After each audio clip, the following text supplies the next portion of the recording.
Why is it that the moment something becomes unavailable, our heart suddenly decides, yes, I must have it? Like, bro, you didn't even care about that person last week. But the second they stop giving you attention, suddenly you're listening to sad songs you don't even understand and staring at the ceiling like you're in a movie. And it's not just people. Tell someone you're on a diet, boom, every food in the world suddenly looks sexier. Tell a kid he can't play with a toy, now that toy is the holy grail of existence. Humans are not logical creatures. We're emotional Wi-Fi signals, desperately trying to connect to the network that refuses to recognize us. So why do we fall in love with what we can't have? Let's be honest, the real answer is kind of embarrassing. We want it because we can't have it. There's something about unavailable that activates a hidden switch in our brain. The I don't care mode instantly becomes I must prove I'm worthy mode. It's like our heart loves drama more than peace. Give it a calm, healthy, available person? Boring. Give it someone who's emotionally confusing? Ah yes, that's my soulmate. And the funniest part? When someone gives us too much attention, we start acting weird. Like,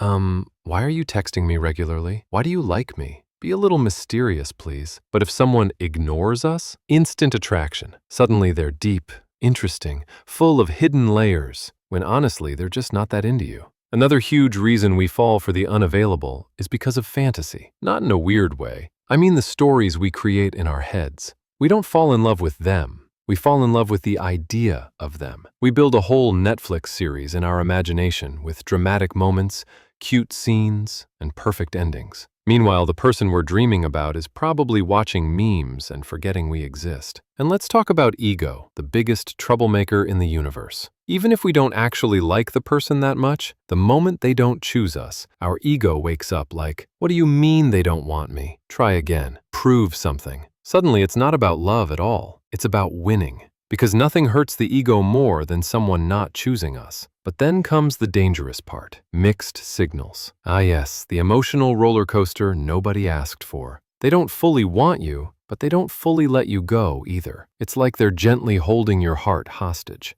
They give you 10% attention once a week, and your brain turns that into, maybe they secretly like me. No, they don't. You're just addicted to the uncertainty. And that's another big reason we want the unavailable. Uncertainty is addictive. A clear no is easy to move on from. But a maybe, a let's see, a half smile, a late night hey, that will keep you awake at 3 a.m. analyzing emojis like a toxic investigator. But here's the deeper truth. Sometimes we fall for the unavailable because it feels safer. Think about it. If you like someone who can actually like you back, you risk getting hurt. You risk being seen. You risk real vulnerability. But if you choose someone who is emotionally distant or totally unreachable, you can dream without consequences. You can love without commitment. You can imagine the perfect relationship without facing the messy reality of it. Chasing the unavailable lets you avoid the real work of love, openness, courage, self-worth. And speaking of self-worth, this is the real plot twist. A lot of us chase people we can't have because a small part of us believes, that's the level I should reach. If they like me, then I must be valuable. So we try to earn love like it's a prize. But love was never supposed to be a prize,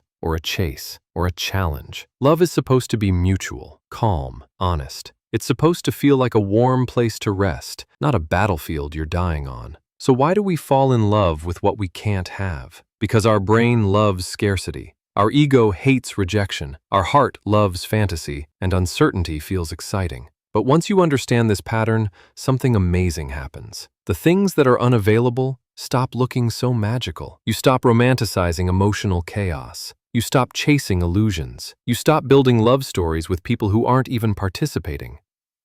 And you start noticing the people who actually see you, the ones who choose you back, the ones who don't make your heart feel like a homework assignment.